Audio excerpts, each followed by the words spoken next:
Okay, welcome. Good afternoon, Quiet Communities members and friends. My name is Tricia Glass. I'm Executive Director at Quiet Communities, and it's my pleasure to welcome you all to an exclusive QC close-up conversation today focused on making a transition to quieter, healthier electric landscape equipment. As promised, we will hear from QC collaborating partner Dan Mabe, President and CEO of American Green Zone Alliance, or AGZA. Dan will share details of QC's work with AGZA and some of the huge strides we're making to quiet landscaping practices across the country. Dan will then introduce Dan Brotman, who's current council member and former mayor of Glendale, California, which is the largest city in the nation to transition to all electric land care equipment. You'll learn how Glendale made the switch and what it's meant to the community. And then we'll take your questions. So now let's get started. Dan Mabe, I pass the mic to you. Thank you. Thank you so much, Trish. Pleasure to be here. Hello, everyone. Good afternoon. I want to thank QC for having AGZA today. And I also want to thank my valued friend and colleague, Dan Brotman, from the city of Glendale, former mayor, and then now city council member. We're still working together actively. Special thank you to Quiet Communities. A little background on Quiet Communities and the American Green Zone Alliance. Back in 2013, I met the founder of Quiet Communities, Dr. Jamie Banks. She came out to California. I was doing a workshop at UCLA.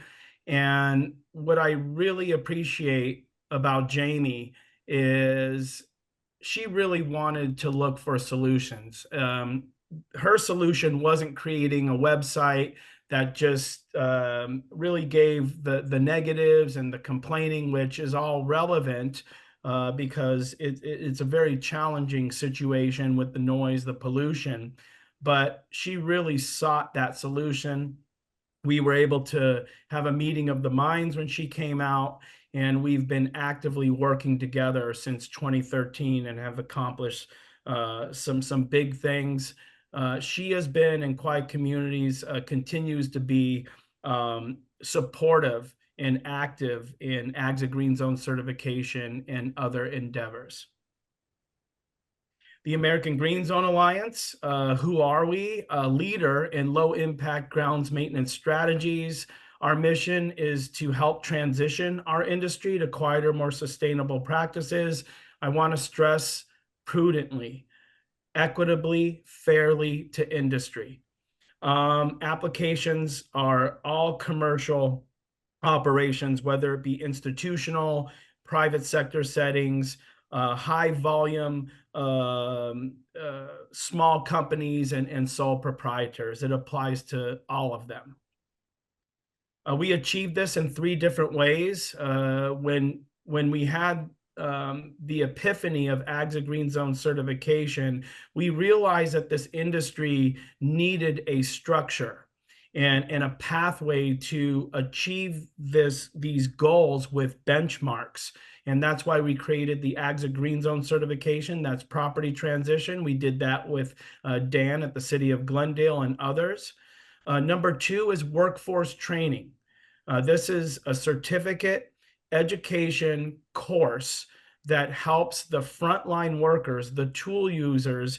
It acts as behavior modification, and it really helps get them into the mindset of not only being receptive to electric and low impact operations, but showing them how to be successful in terms of workload feasibility and profitability. And then other things we do is AFTC. It stands for AGZA Field Tested Certified. We independently test entire tool platforms that are being manufactured. And it really does need to be done because it's kind of like the Wild West. All of these companies are now coming online, manufacturing these lithium battery platforms. And we really do need to slow down test for efficacy, safety, and make sure that people are getting primarily safe tools in their hands. Why are we here? Well, there's a lot of reasons why with the landscape maintenance industry. Here's our top 10 impacts of gas operations. And I want to take the time now to give you a little bit about my personal background. I come from this industry. Where I grew up, the man of the house was a high volume gardener. Instead of playing ball and doing other things, I was spending my summers and my weekends doing this line of work. I had my own gas business as a young adult, and I worked institutionally at a cemetery. So AGZA was created through the lens of people who have actually come from the gas industry in operations. And we are saying here are the top 10 impacts of gas operations. Noise is always going to be at the top and in the center, but look at the upper left. Emissions, especially here in California, we are air quality challenged. Health risks to primarily workers using the tools, but also the community. Vibration of gas tools versus electric. Bottom left, solid toxic waste. That is an impact that results from maintaining small gas engine fleets cradle to grave. Demand for change, bans, restrictions, regulations. There's all kinds of things happening, and there's a lot of different ways to find solutions to facilitate this change. But we know that noise and localized pollution issues exist. People are concerned. There's climate change and equity causes.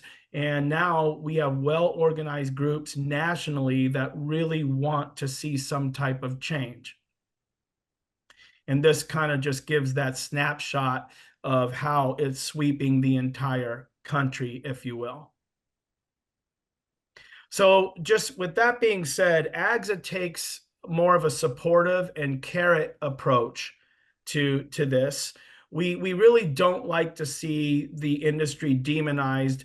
There's so many good folks that want change, that have been patient, but then we have the fringe groups that take this pitchforks and torches approach, which we kind of frowned on.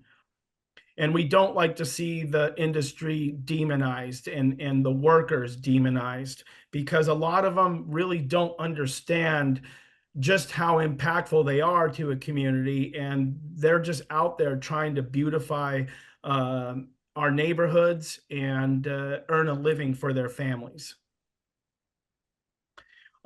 Recently, well, back in 2022, but we feel it's pretty recent, knowing that we've had conversations with the National Association of Landscape Professionals for almost 10 years. We finally got to a place where we started collaborating together, and they really understand from an industry perspective that this change is happening. They want it to happen, but we want it to happen at a pace that's, again,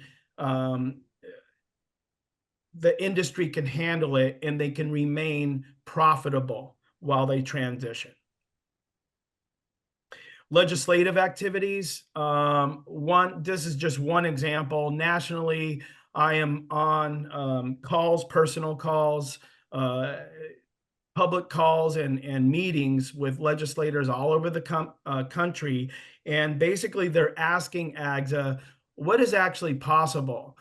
We give a lot of the metrics and a lot of the technical aspects of how the tools can work, gas versus electric. This is when AB 1346 was going through the legislative process. I was asked to come in by the author of AB 1346, Mark Berman, Assembly member. And I was able to, at that time, lobby for and help secure funding for the industry in the state of California. And this was the result of it, the core program. This was a program, $30 million. And it allowed people, commercial operators that were sole proprietors, small businesses and larger businesses, and institutions to apply for to get up to 70% off of retail on commercial electric equipment. It was fairly transformative while the funding lasted. Okay, so we're going to shift over now and we're going to go to some other solutions, which is AGZA Green Zone certification. These are institutional green zones, and they really do serve a purpose in many different ways. We know that when communities and cities, municipalities, school districts, for example, if they want to facilitate change, it usually starts with them changing themselves and not just buying a few pieces of equipment and putting some ads out in the paper on social media. Look what we're doing. AGZA Green Zone certification, it holds orientation, it facilitates the transition, and then it also verifies, measures, and substantiates what those changes look like. We have 4 different levels. This is an example of all those levels, just a brief description. And level 1 is very attainable. It just basically says you're going to phase out all 2-stroke operations for routine maintenance. Now, it's very doable, but at the same time, it's very substantial because it really does focus on the 2-stroke, which is the more highly polluting for ground ozone and criteria pollution output. And then also they're traditionally the loudest ones out of the group in terms of all of the equipment for the industry. And then we are, of course, going to start with the city of Glendale, which is now the nation's largest AGZA Green Zone city. As you'll hear in his own words, Councilman Brotman was very instrumental in helping to facilitate this program and certification in his city. And here's just some of the stuff behind the scenes. AGZA comes in, we train all of the workers, whether they're the vendor for the city or the Department of Public Works, which the city of Glendale has both. They go through the AGZA training. This is where they learn the safety, new SOPs, standard operating procedures for electric. They learn how to be efficient with charging the batteries, using the batteries, and then they definitely understand the concessions and the nuances of going from gas to electric and how to really make this work profitably. And here's an example of City Hall in the city of Glendale. Okay, good morning. Dan Mabe, American Green Zone Alliance. We're here in the city of Glendale, California. And this is an AGZA certified green zone property.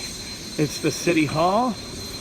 And it's not nighttime, it's actually very early in the morning. 5:07 a.m. That's what time these guys are out here doing the blowing. They could be using gas, but they're not. It's a certified green zone, so they're using electric. We have this fine gentleman here using a Husqvarna backpack blower.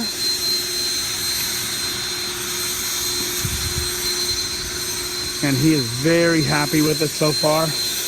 They also use the Steel BGA 100 as well on this property. Okay, checking in with you soon. There's a green zone in action. And then here is the culmination of, I think, Dan, we're talking 3 years worth of work, but again, this was a substantial endeavor based on the size and scope of operations with the city of Glendale.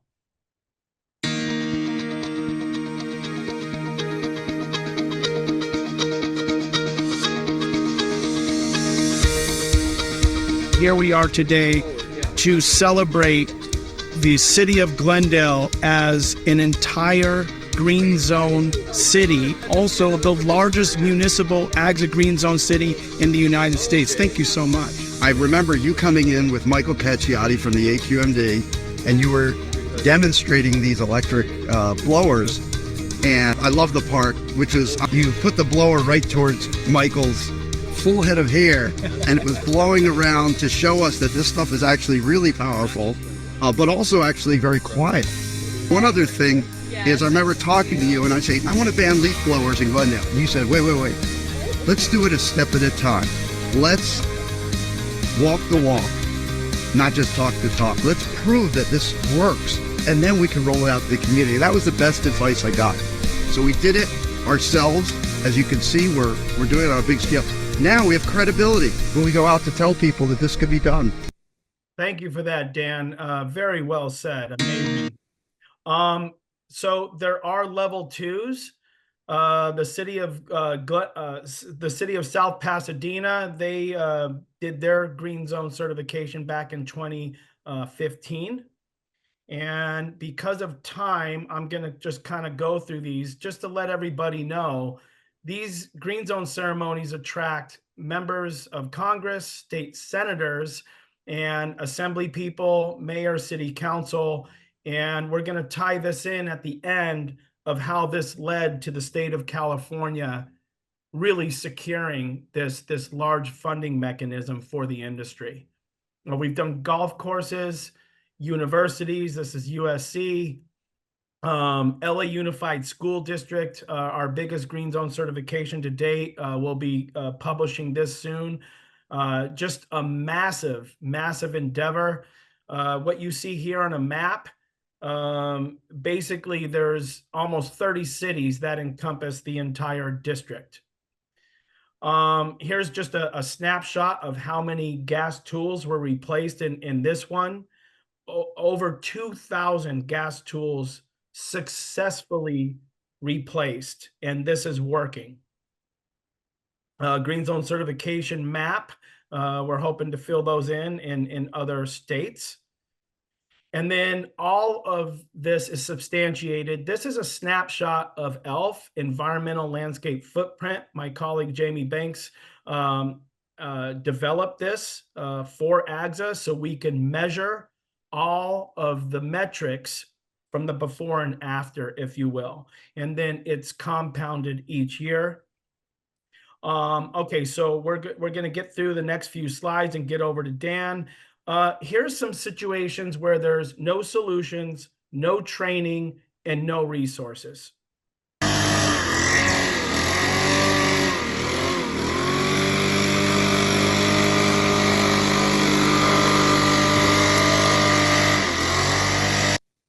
Okay, we all recognize that. And this is the worst, most egregious because it's dry hardscape.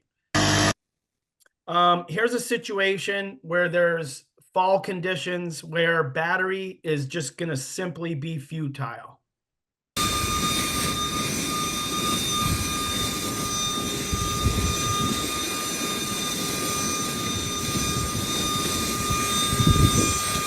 So I'll stop it there. Now, this is in Westchester County, New York, where a lot of my family live.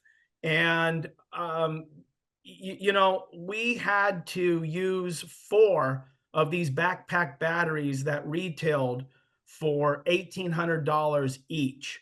So we found that for this area, it was more prudent to have spring, summertime bans, and then, you know, allow for gas use just for a 4 to 6 week window in the fall.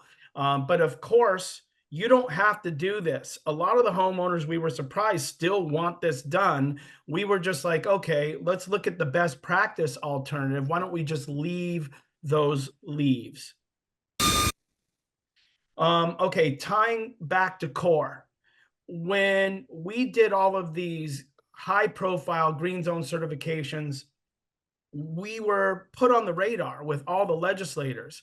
When a lot of these bills for the funding came across their desk, they pushed it forward and it got to the governor's desk. It went through all of the process, and then we were able to pass it and get or receive a pretty nice funding mechanism to help facilitate change statewide. Here's one of the recipients. This is Versola. They're in Santa Barbara, California, and they're all electric now based on the core program, and they do substantial work, and their clients have not had to sacrifice on aesthetic acceptability. And there they are right there. We were able to provide training and those discounts on the tools, which is critical for enduring long-term success. The education is very important. You need this frontline workforce in front of you. You really do need to get to them so you can help them understand how to make this work. And here's just some examples of entire HOAs that have been converted. And then I really am proud to play this. This is ideal. Okay, AGZA here. Real world, real people, real maintenance situations. We have a Steel BGA 100 backpack battery leaf blower. This is a very hardworking guy. I know him personally. He is one of the crews that help maintain one of AGZA's green zone cities. And as you could not hear barely what he's doing, he's about 10 feet away from me. And you can see how they've been trained with the certification to use the blower judiciously, not more power than needed. We do encourage them to kick up the least amount of dust and to use rakes and brooms mixed in with the electric technology. Until next time. So a lot of best practices being that we really do add the best practices to the certificate training curriculum. And I'm going to end it there, and I apologize for going a little over. Trish, if you needed to say anything before we pass the baton over to I'll say thank you, Dan Mabe, and we're passing the mic over to Dan Brotman. Thank you. Awesome. Well, hello, everyone. Thank you to Quiet Communities for giving us the opportunity to present. I'm Dan Brotman. I'm former mayor, current council member of the city of Glendale. And for those of you who are not in this area, and I think the audience here is probably from all over the country, we're a city of about 200,000 people. Without traffic, we're about a 20-minute drive from downtown Los Angeles. We're right adjacent to Los Angeles, and we're sandwiched between two smaller but more famous cities, Burbank on one side and Pasadena on the other. So a little bit of my background. I moved to Glendale in 2015. I was retired from a previous career in IT, and I was teaching economics at our local community college, and started to get involved in environmental issues. And it's a long story, but I ended up forming an environmental group here called the Glendale Environmental Coalition, with a focus on pushing to decarbonize our utility. We're a city that owns its own municipal utility. So that was the focus of the work I was doing. But there was always a broader objective of decarbonizing other sources of greenhouse gas emissions, such as vehicles, buildings. And I hadn't really been thinking about landscaping equipment initially. But once I learned about how incredibly polluting it is, both in terms of carbon, but also in terms of local particulates and other ozone forming or smog forming chemicals, I thought, well, that's another area that I would like to focus on. So this was all before I even thought of running for a seat on our city council. I actually bumped into Dan Mabe at a council meeting that I was attending in the audience. And when he presented about AGZA, and they talked about what South Pasadena, a neighboring city, had done with their Green Zone Alliance. And I was really intrigued. So I grabbed Dan's card on his way out and I said, I'd really like to talk to you about this. And we started a conversation really from the perspective of me being a kind of an environmental activist. Eventually I ran for council and decided, I could maybe do more from the inside than from the outside. One of the first things I did, when I got elected was, talk to Dan and said, and he had it in the video there, you already saw it. I said, now I want to ban gas leaf blowers. And I want to ban all gas two-stroke engines. And Dan was like, slow down. I've seen this play out. I know a lot of cities have put in bans. Very few, if any, have been effective in actually causing change. So he said, take it step by step, work on what you can control directly, your parks, and build up that that credibility so that you can then go out to the community and say it's doable. So that's what we did. And we started off doing a pilot in 8 of our mini parks, about 2.5 acres, so a pretty small area. And that was in 2020. That was actually right after, in the midst of the COVID lockdowns, actually. Our pilot included all of our handheld equipment, trimmers, blowers, edgers, and AGZA, helped with that. They helped with selecting the products. They helped with training our staff. They helped analyze, the impacts on emissions, and they gave us the certification for those 8 mini parks. Now, there were initially there was a lot of doubt, and even our parks director was not opposed. He was never opposed, but he was a little skeptical. He thought it was going to slow things down. It was going to cost a lot of money, and some of the employees were also concerned that it was going to take longer to do what they needed to do. And this was COVID. They were, going in and cleaning park bathrooms multiple times a day, if you remember what that was like. So they had a lot of burden that they were facing because of COVID, and they were nervous. But we pushed through. One of the things, besides the training that we did, and Dan mentioned, how it was not just about handing them the tools, but teaching them how to operate them effectively.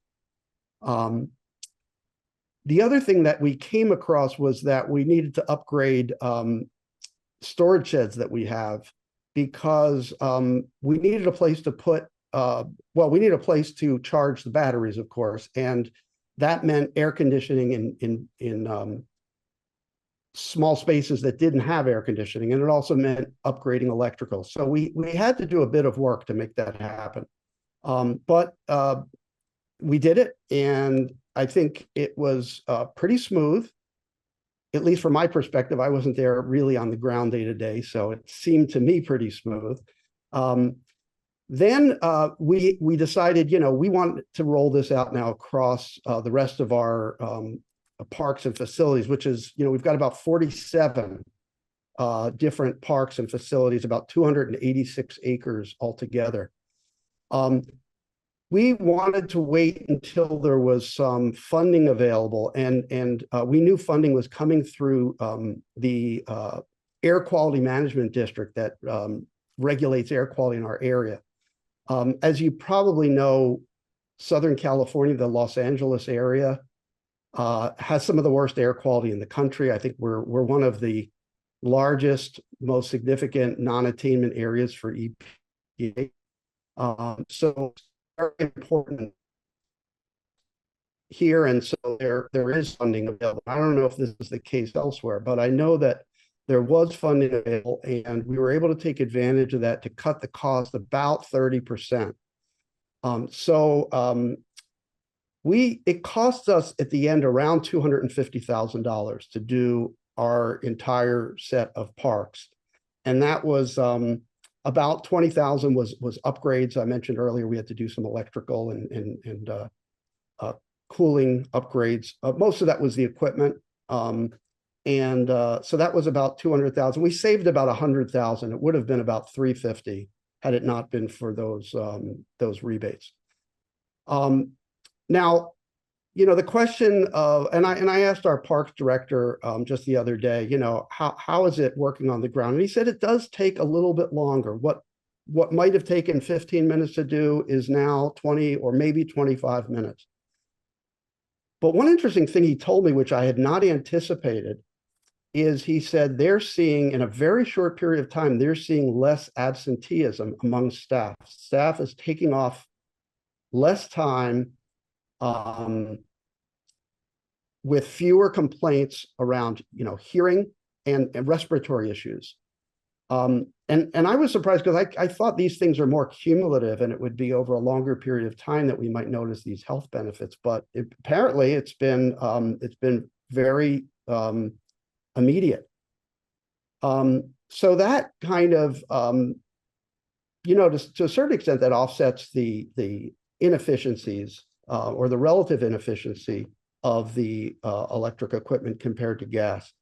We've also managed to find other efficiencies with just other operations in the park system. So we have not had to add staff or really change any routine significantly in order to maintain this program.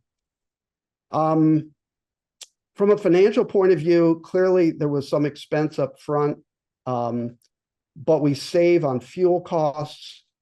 We save on maintenance because the gas equipment breaks down. The battery equipment rarely does.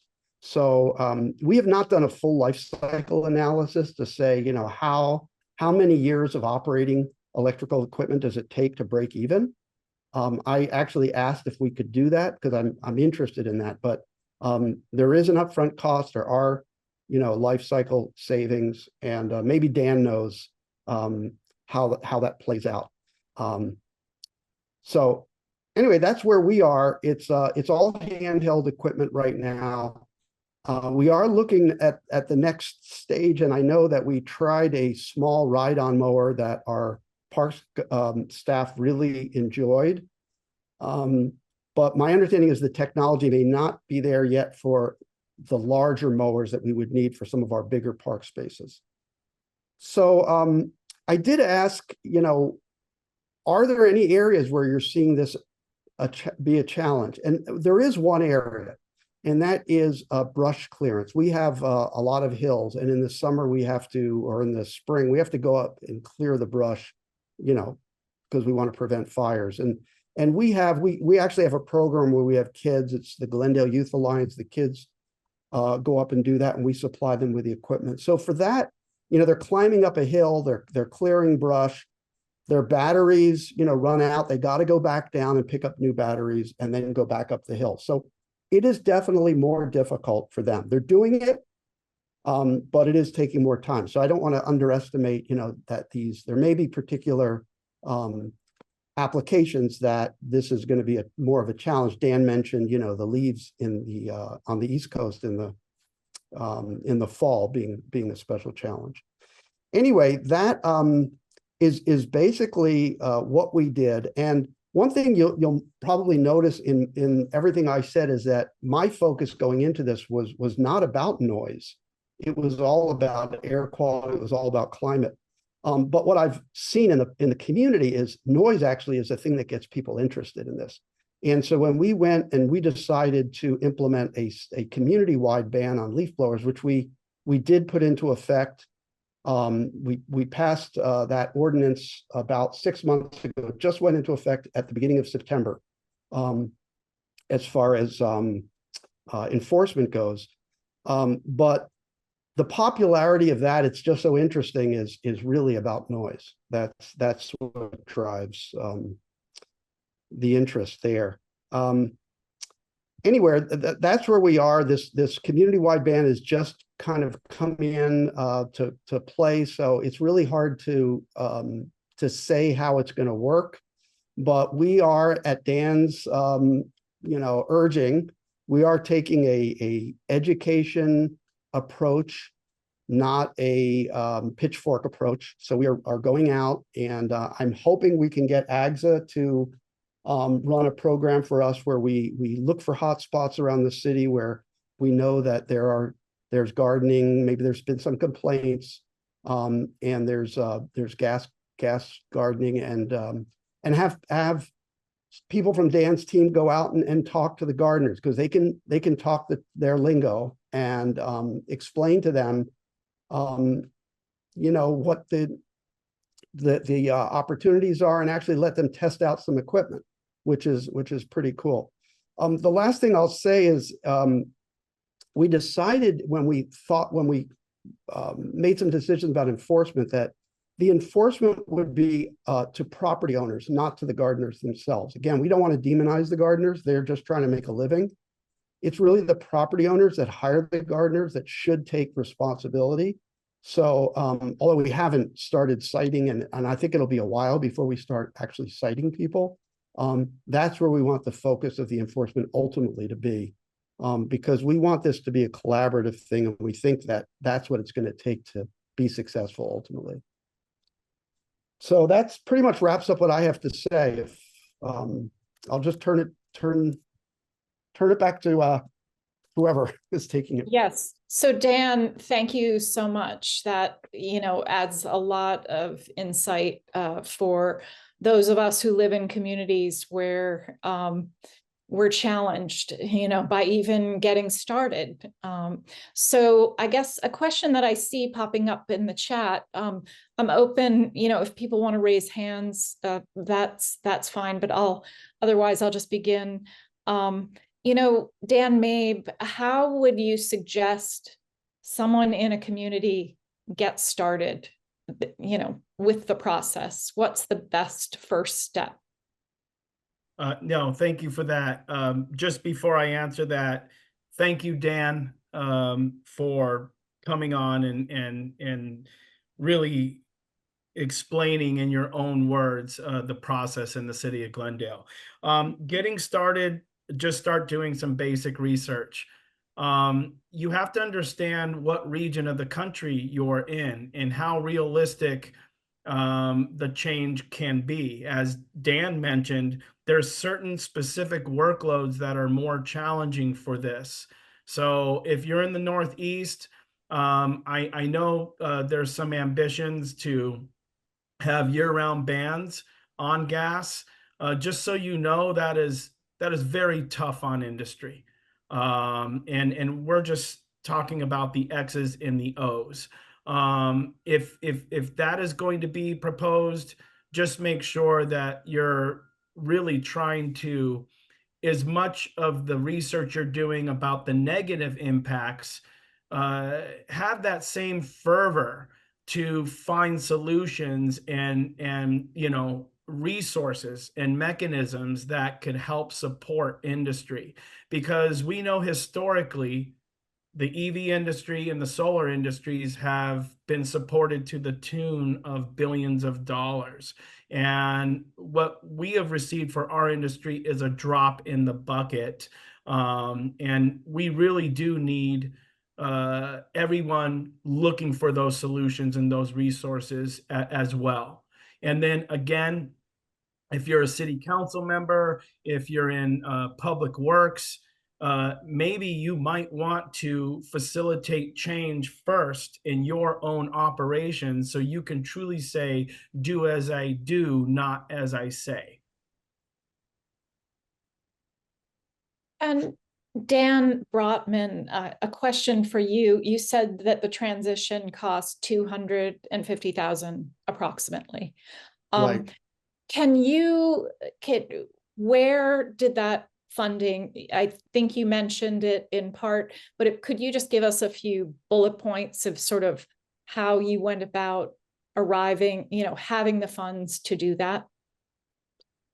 Well, the pilot was about 30,000, if I'm not mistaken, and we paid for that ourselves, just out of our general fund, or our park funds probably. The upgrade, the electrical upgrades we needed to do was about 20,000, and then the rest of it was the equipment and the batteries, a lot of extra batteries, and that was about 200,000. It would have cost the market would have been 300,000, but we got about a third off through this air quality district rebate. So the two, you know, we paid for that ourselves. That just came out of our parks budget. Okay, that's helpful. And Dan Mabe, can you speak to, you know, federal legislation and the possibility of funding in that regard? Do you see anything on the horizon? Yeah, they've tried to pass something for a tax credit for large mowers, large electric mowers, but there's been challenges. They say that it's there, but when people actually go and try to execute, it seems like there's been some impediments, and so it's a little ambiguous still. And on the federal level, we just haven't really seen anything yet. It's usually at the state and county and local levels so far. But there have been some bills that have been written, the language, and it seems like, again, going back to the National Association of Landscape Professionals and then all of their local chapters in the states, it seems like, you know, from an industry perspective, we're trying to draft things for federal consideration, but there's nothing concrete that we know about yet currently. So, you know, and Dan Brotman, perhaps you can speak to this. So it is important for constituents to speak up and you know, to really begin to kind of gather members of the community to sort of raise the profile of this issue. How would you suggest, since noise wasn't really on your radar, how would you suggest, is there a way, was there a moment that resonated with you? Was it hearing from constituents, or was it just being out in the field yourself? No, it was interesting. What, you know, as I said, when I first talked to Dan Mabe, you know, I was thinking climate, clean air. Then, you know, as I was running my first time, I did a lot of, you know, kind of backyard meetings with groups of residents. And, you know, I would bring this up and I would mention, you know, the problems with two-stroke engines. And I would see a lot of enthusiasm, but what everybody talked about was noise. Oh, I hate those blowers. I hate those blowers. I can't, you know, it ruins my entire Saturday because I can't go outside. That's all I hear. So it became clear that was, you know, that was a winning issue. And so when I started to talk about it, I started to bring the noise point in, because that is, I think, what is the most immediate thing that people experience, even though, you know, air quality is we all experience it too, but maybe we don't connect it as evidently as we do noise. And climate obviously is so diffuse, we don't maybe make that connection at all. Thank you. And Dan Mabe, you know, your work has been recognized by the industry association, you know, the National Association of Landscape Professionals. How, in your engagement with them, how hopeful does it make you feel that that organization is really becoming dedicated to, you know, making this change? It's basically unequivocal. They just want it in, you know, chewable bites, if you will, and with proper support. And but they are wholly committed to going lower impact, where you can still have the two pillars that we both have in place for our organizations, which is workload and economic feasibility. But I will tell you, we're working together to secure grants ourselves, to do more training, more outreach. Again, we can, I mean, AGZA's operating nationally at a fairly large scale. We've onboarded reps all over the country. Everybody who reps for us has to come from the industry and had to have been a tool user. and a business owner or employed as a worker at some point of their career. So with that being said, again, we just feel with the carrot approach and resources and supportive approach, we could actually do a lot of good damage, if you will. But the industry as a whole, I'll be going to the Equip Expo in October, and that's the big outdoor power equipment expo. Every year I've been going for 8 years straight. Had one lull during COVID, well, 2 years during COVID, but when you first started going, there was maybe 1 or 2 brands that were electric. Now I would say it's over 50%.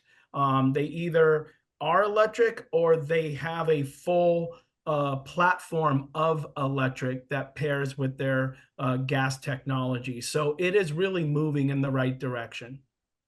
Dan, thanks for that answer, and thanks for your help moving things in that direction. I see your hands, Ed Wren. Good work finding the hand icon on the menu.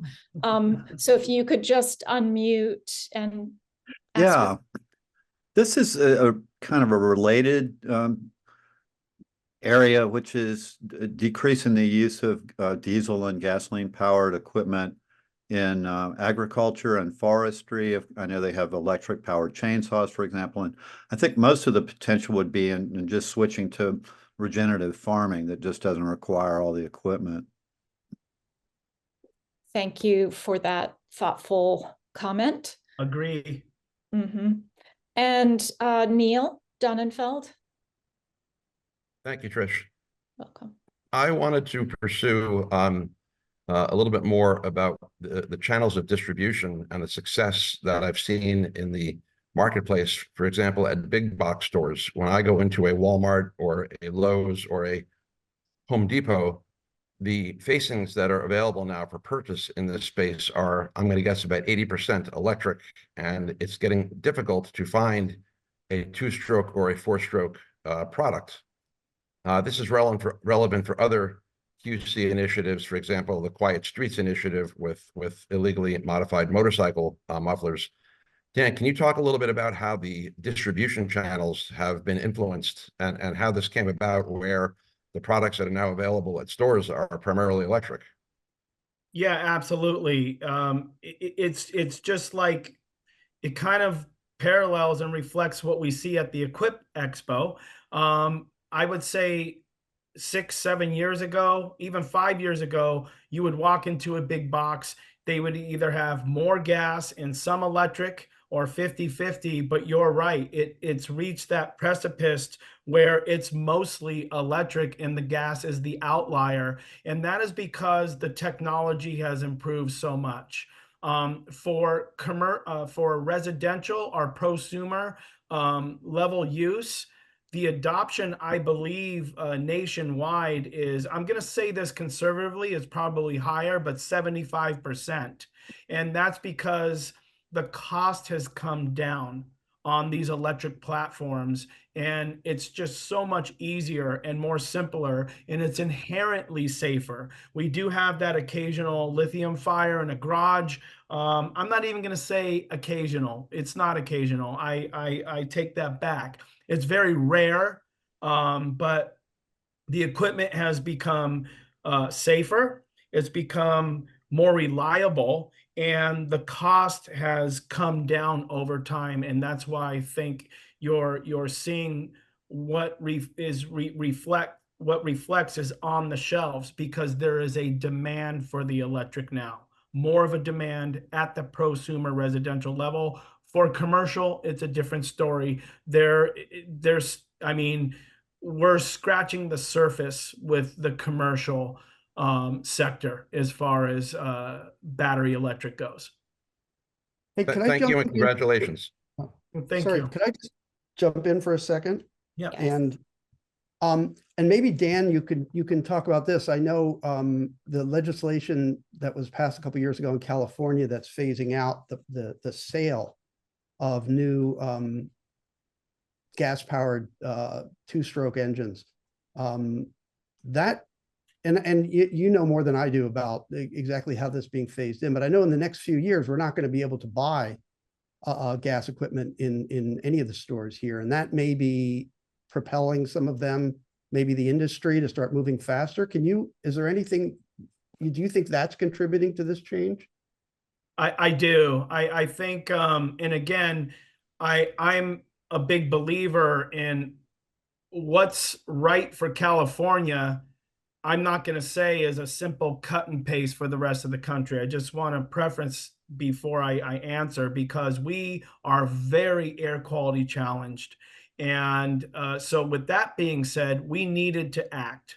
And something did need to be done, and the California Air Resources Board did do it with some of the assembly people that I had mentioned. So Dan, it definitely had a ripple effect. Even though there are exemptions and there's still some gas engines that are allowed to be purchased, those are the manufacturers who have built up credits, carbon credits, and the gas engines that are allowed to be purchased in California are the highest standard compliance as far as low emission models. That has nothing to do with the noise, of course. That doesn't do anything for the noise. We still have that noise. But from that perspective, Dan, it has had a profound effect in the way people are looking at this 3, 5, 7, 10 years from now. Now, two examples real quick. AGZA is under contract with the California Air Resources Board to distribute their Z Roadshow trailer. It's a trailer with 7 different electric platforms. It's dropped off at different places, and people are allowed to use all these tools for an extended period of time to give us the feedback. It works where they can understand the tools and try before they buy, and it also lends to this change, if you will, to help facilitate this outcome that the state is trying to achieve. So I would say with all of these endeavors, it has definitely had an amazing impact in the way people here look at this. Now, there's outliers, and people are digging in. It doesn't ban the use of gas equipment. Therefore, you have gas tools, you can keep repairing them, get the repair kits in, and the repair business is going to go up because you can repair gas tools for a long time and keep them going. It's just like, okay, is that going to be cost effective? And eventually it's not. The real outliers, and I'm sorry to say, we know people who have done it, Dan. They said, well, I'm just going to go over the Arizona or the Nevada border. I'm going to go to Vegas, have a night of debauchery. I'm going to fill up my trailer full of gas tools and bring them back into California. So, you have those, but those are very far and few between. And I know that was probably a very long-winded answer, but I really wanted to give that full scope on your point. But it's really had a net gain overall. Very helpful, Dan. Thank you. So we're coming to the end of our hour, but I'll take a quick question from Marie and then from George. So I just wanted to mention, we are having some success here in Maryland, and we're hopeful that an ordinance in Baltimore is going to pass. It just passed committee. A couple things that we've done is we have created fact sheets, both available in English and Spanish. I put the link in if anybody is interested in stealing anything from our fact sheet, go ahead. I think it's really important to educate people, because most people have no idea how harmful they are. The other thing that we did is we've created a survey. I think we've got about 550 responses. Feel free to take it. It's primarily for Marylanders, but it will hopefully give us ammunition to tell lawmakers why they should be supporting this. Because so far, about 80% of the respondents do want restrictions on gas leak blowers. And over 90% of them have said they're bothering them. And to some degree, and then we've got all sorts of details on it. But my question is this, do you have any experience with how long leaf blowers last, the electric battery ones? Because I've noticed the warranties are about double what they are for gas leaf blowers, and I just wanted to know what your experience was. Okay, well, okay, I'll unpack it really quick. First of all, AGZA is contracted with Montgomery County, Maryland. We help design and are helping to execute their leaf blower voucher program. Again, listening to not just educating people about a ban, providing actual tangible resources to reduce the cost, if you will. The electric blowers on a commercial, the warranties are the same, actually. They are not, they don't go higher than the gas. A couple of brands do, and that would be Makita, that we know, and Crest, and possibly Milwaukee might put a 3-year warranty on the batteries. Now, with electric, really quick, it's a system. You have the blower, you have the batteries, you have the charger. The batteries are going to have their warranty. Then the tool and the charger will have their warranty. So with electric, read through the warranty prior to purchasing, because it's a little bit more complex than their gas counterparts. That's great. And we're going to go a minute over time. So George, your question, please. Thank you, everyone, for this wonderful webinar, and thank you guys in the field for doing what you're doing to transition this industry. It's great. Here in Rhode Island, we have 0 landscaping companies who offer any battery electric service. I just wanted to see from the group if you guys had any thoughts on what what tactics could we use to entice even one landscaper to offer that service, and maybe create a tipping point. And the second question is, we have the opportunity in Rhode Island to have some not like demonstration days and things like that. So I'd love to get an OEM, an original equipment manufacturer, or even AGZA to participate in that, and if that would be possible. Okay, well, thank you for that, George. I was asked, hey, what can some first steps do? My colleague Jamie, along with Trish, we do come in and do community workshops to get the conversation started. We bring in we take care of everything. We basically bring in all the vendors. There's a classroom session. They're usually lunch and learns. You can invite private industry, homeowners, property management, commercial property owners, and then institutional operations around the area. It can be done where cities pool resources together to do this one at a time, but starting out with a symposium / community workshop to get the conversation started has been highly successful. Thanks, Dan. And I'm going to just quickly close it out by saying thank you all for joining us, and thank you to Dan Mabe and Councilmember Brotman for sharing their wisdom and expertise. It's nice to be in community on these topics and to kind of share ideas. So have a good evening, and together let's try to make the world a little quieter for everyone. Quiet Communities.